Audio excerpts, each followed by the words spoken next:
Hi, ladies. Hi, ROGA. My name is Debrah Mowlem. I talk internationally, and I normally talk about identity simply because I grew up in Africa, in a continent where there's been a lot of confusion with our identity due to colonization, due to our minds being changed, all that.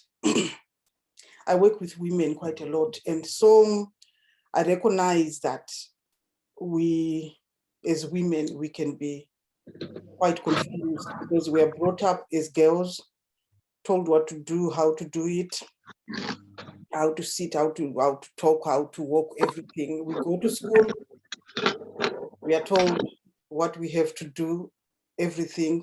And then when you get married, you also get into a situation where you have to do what the husband or the husband's family expects of you.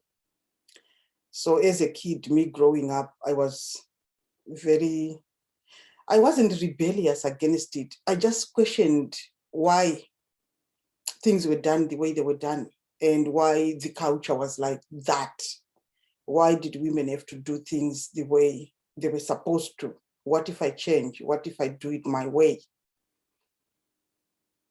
Why did village women do more work than the men?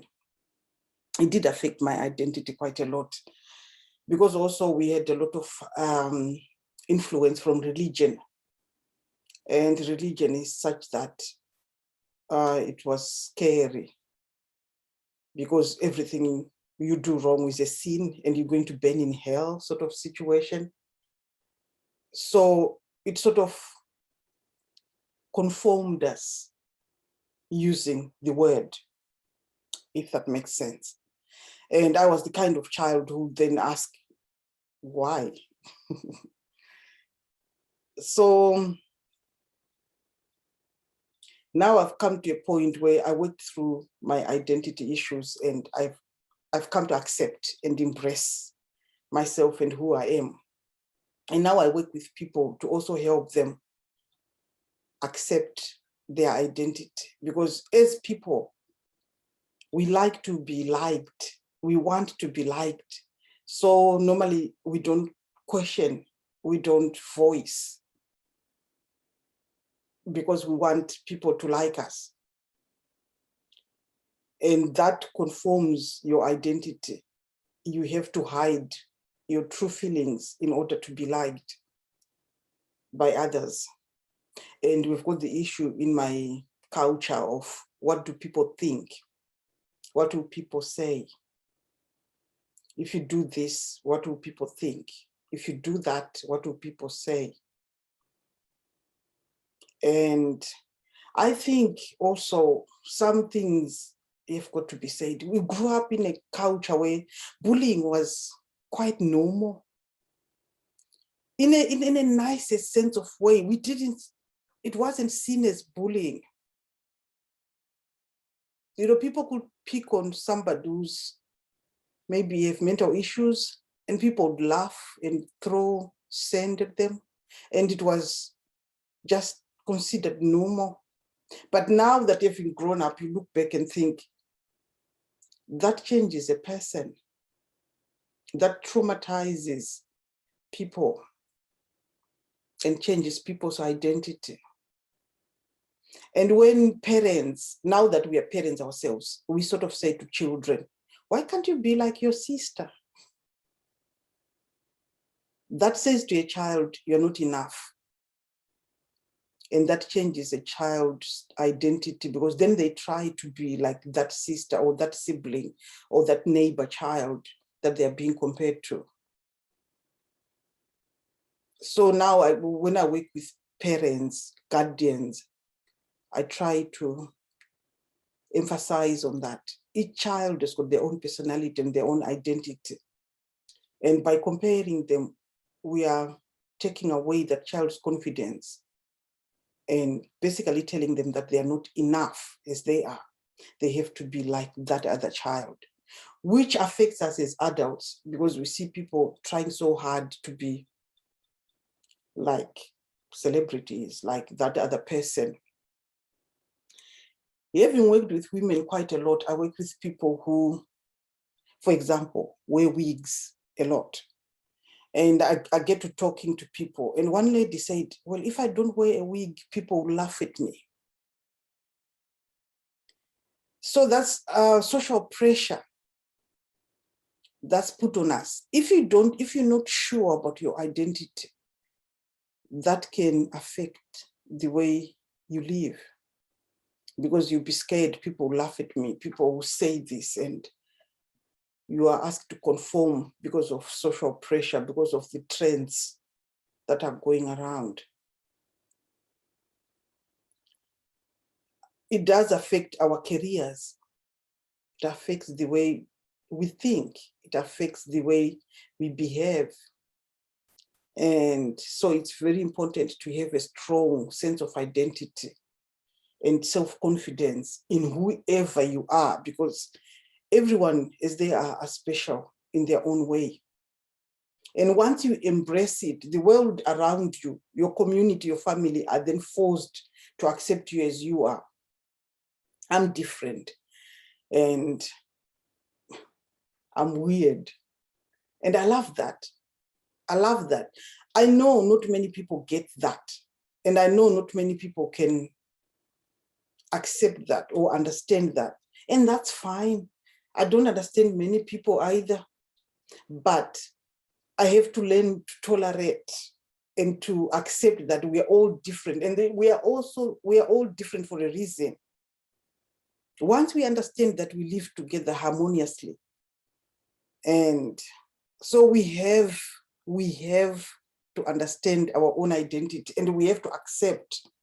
Of course, there are some things you have to change. There are some things you have to change in yourself. You know them. And this is where you have to be honest with yourself. Some people have got just a streak of evilness. You have to change that if you want. Time changes our personality, our identity.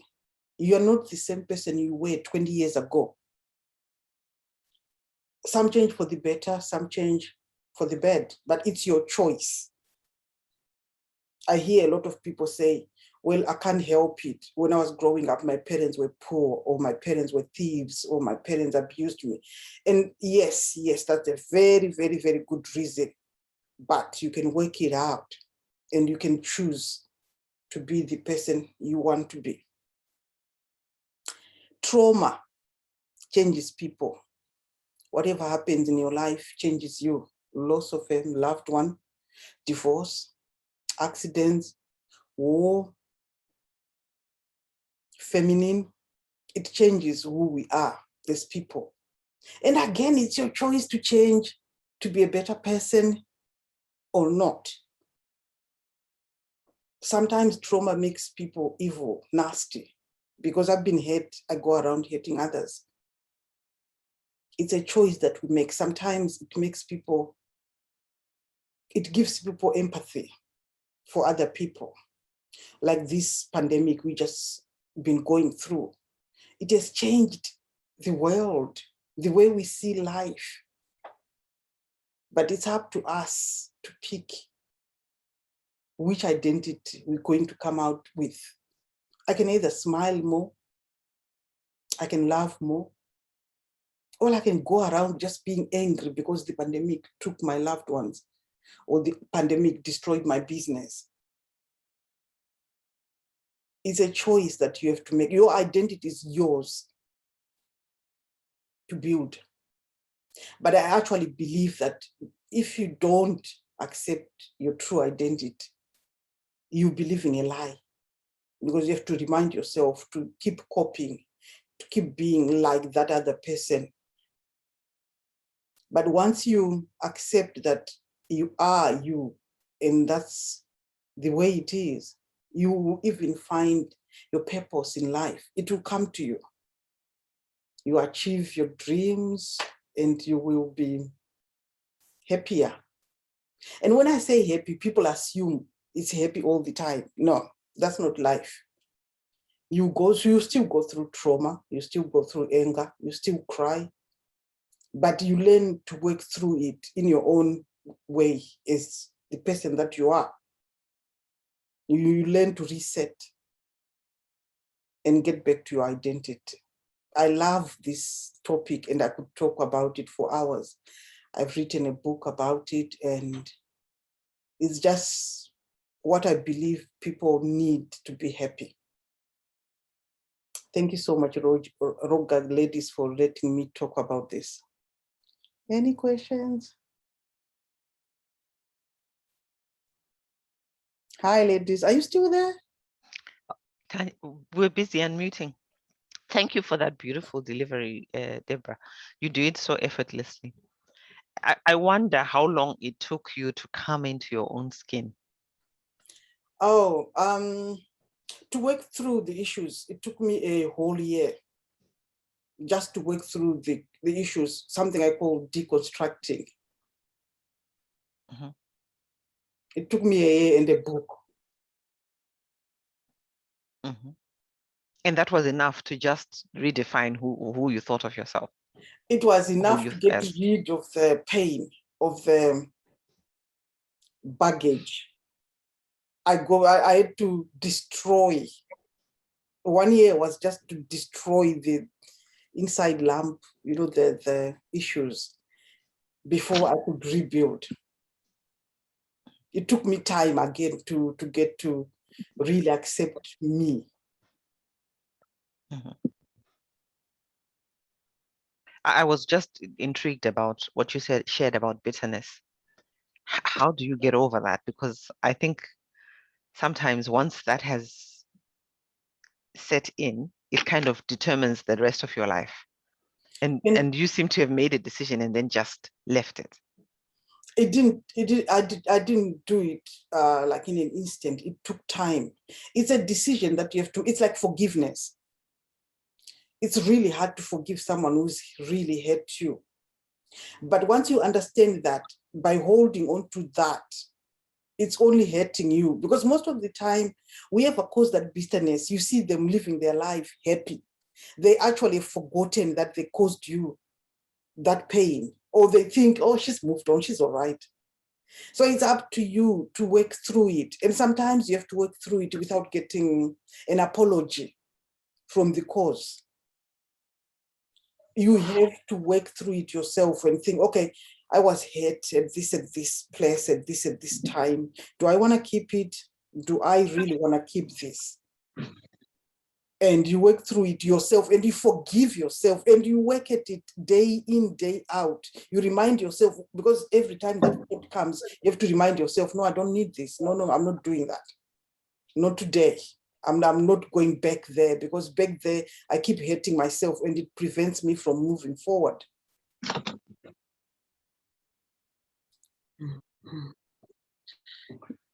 Now, Debrah. Yes. I think that's very inspiring what you've said. But something that I often hear, and I do hear it a lot, but I do it myself, so I can never really understand. I understand the importance of not comparing, especially children. But I often wonder, like when you say connect to one child, or look at your brother, or look at your sister, when you can see that they're going downhill, all right? Would you call it comparing, or you're saying you're trying to bring them to the attention that you want to encourage them to aspire to do the right thing? So would you say that's comparing? When I say to my son, I'll give an example. Look, your sister has done this. Wouldn't it be nice? Wouldn't it be nice for you to do what your sister or what your brother is doing? In a way of wanting to motivate them to do the right thing, or look at what your friend has done. Look at the boy next door, the friend next door. Thank you so much for the question. With the hope that you want them to learn from them and to aspire in a positive way. Thank you so much for the question. And we all understand when your mom talks, you know the tone. Yeah. There's an encouraging tone. There's a tone that I already know for you. You hear the difference. There's a different way to talk to a child. There's an encouraging way to talk to a child that even your children know when you change tone, they know this isn't right. So you know yourself when you are comparing and when you are encouraging. Okay. Because there's even growing up, you remember when your mom did that, and you sort of think, and you know when the gears change. So you have to be very careful whether you are either you are encouraging your child or you are just putting your child down. You know, like people who say, I hate people who say stupid. I even forbid my children to say, don't be stupid. You are so stupid. I don't like that because that's it demoralizes a child. It just puts a child down. Maybe they are not as academic as the other child. And that's fine. That's just the way they are. You have to work with them in a positive, encouraging way, not in a demoralizing way, putting them down and saying it in a wrong tone. There's a tone of voice that's just, we have to think. We have to think as parents before we say some of these things.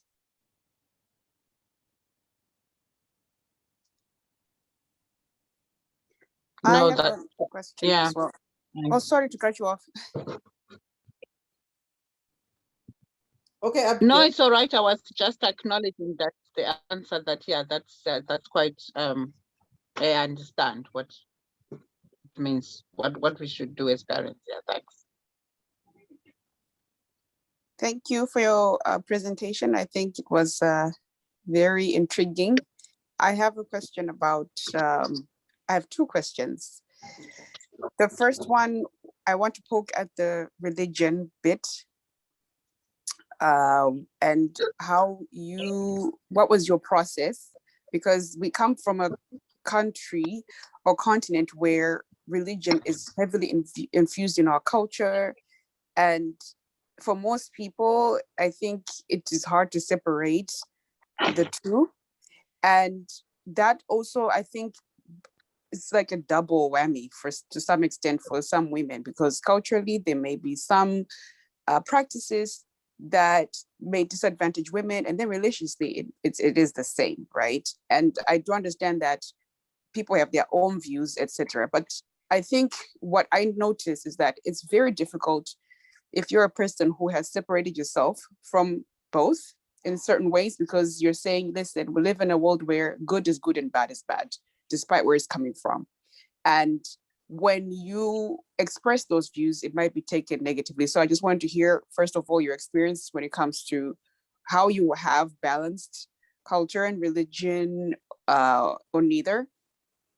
And I also wanted to ask about how we as women sometimes, what you think about the gatekeeper aspect. As women, we're most of the time when you get flack about not being a certain way, because from what you were saying, it seems like there's this one poster characteristics that we have to be the ideal woman in our society. And women tend to be gatekeepers when it comes to that. So you find maybe it's the grandmother telling you, or your aunts or your mother telling you, when you get married, you have to be like this, and that. When you're feeling that something is outside your personality, when you're feeling that something is out of your comfort zone, and you express that, it's the women in your life who will tell you that, no, that's not how to do it. You have to put up with it, etc.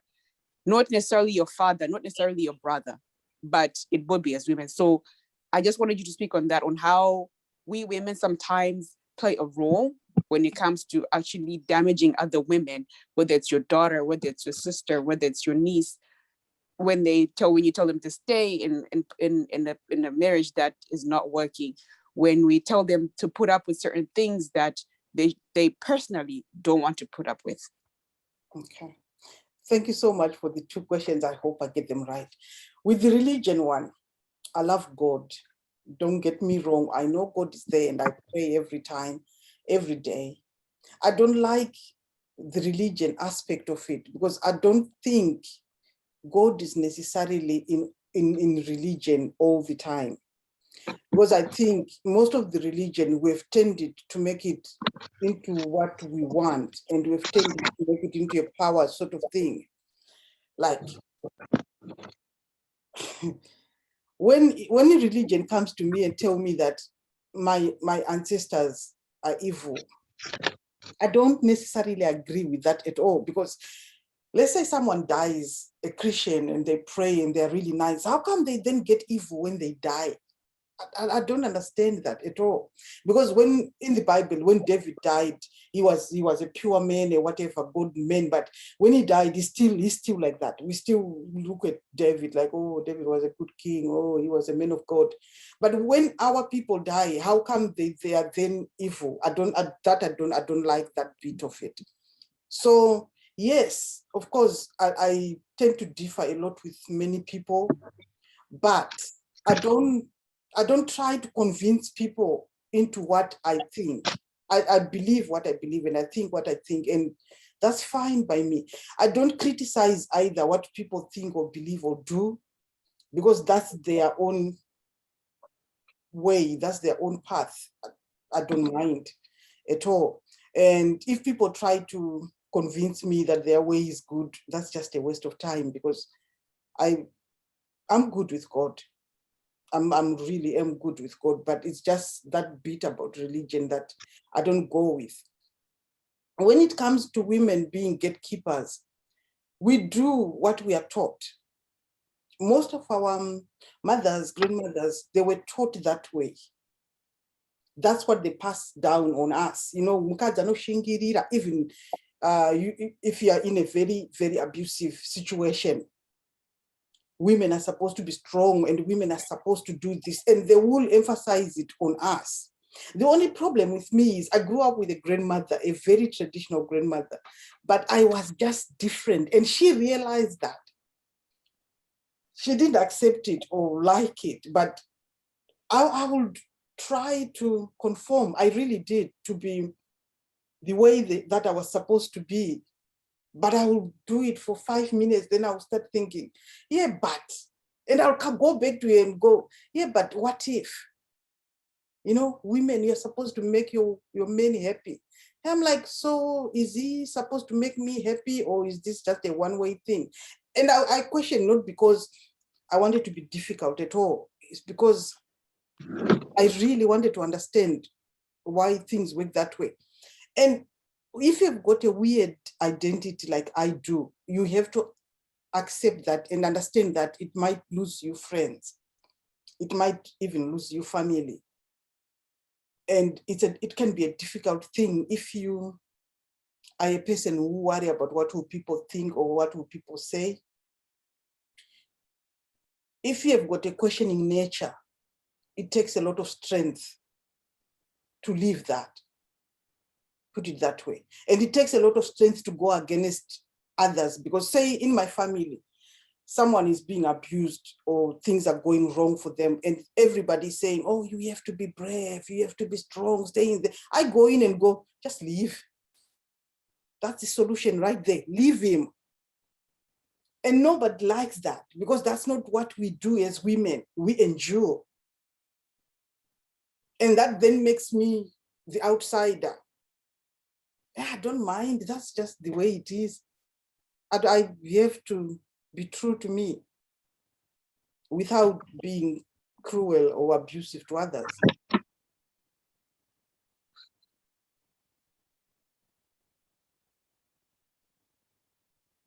Any more questions, ladies? Or we can wrap it up. The interesting thing that I thought, Debrah, as you were speaking, is somehow you've managed to combine all of those things, those self-expression, defining who you are, and still be a nice person. I find that a difficult mix in women. The more they discover themselves, or the more they are successful, the less they are nice people to be around. I'm trying to think of another way that we could put it. We somehow develop a hardness when we self-actualize. And I don't know how you have managed to Is it just because of your nature that you still feel like you can relate with everyone? You are not dismissive of anyone. How have you worked out that process for you? Thank you so much for that question, Rita. The thing is, if I'm asking people to accept my weirdness, I have to accept other people as well, because not everybody is like me, and I have to be tolerant of other people's personalities, because if I'm not, then I'm saying I'm better than everyone, which I'm not. I'm just different. If you accept your identity, it doesn't make you any better than anybody else at all. It just makes you different. And different isn't necessarily better. Once you understand that, you then accept everybody. I'm friends with atheists, I'm friends with anybody, because they are their own person as they are. And for me, it's not for me to define them or to tell them who to be. I can be tolerant and accept them just as I'm asking them to be tolerant and accept my weirdness. That's how and this is the thing, when you live like I do, I have to keep reminding myself of these things all the time, because sometimes you meet someone and they are angry, for some reason they're angry. I have to remind myself, look, they might have some issues in their life, in their background, whatever is going on. I have to understand and walk away without fighting, because instinct says shout back or just tell them off. But I have to keep reminding myself, look, this person might be going through A, B, C, D that I don't know about. Just walk away and be tolerant of, if they are violent in their life, be tolerant of that and leave it like that, because I don't want to be drawn into that. That's how, and I Great like answer. people. Great answer. I like people. I like people, I do. Makes sense then. No more questions from me. Okay, ladies, do we still have questions, or shall we wrap this up? Thank you so much, ladies. Thank you, thank you, thank you.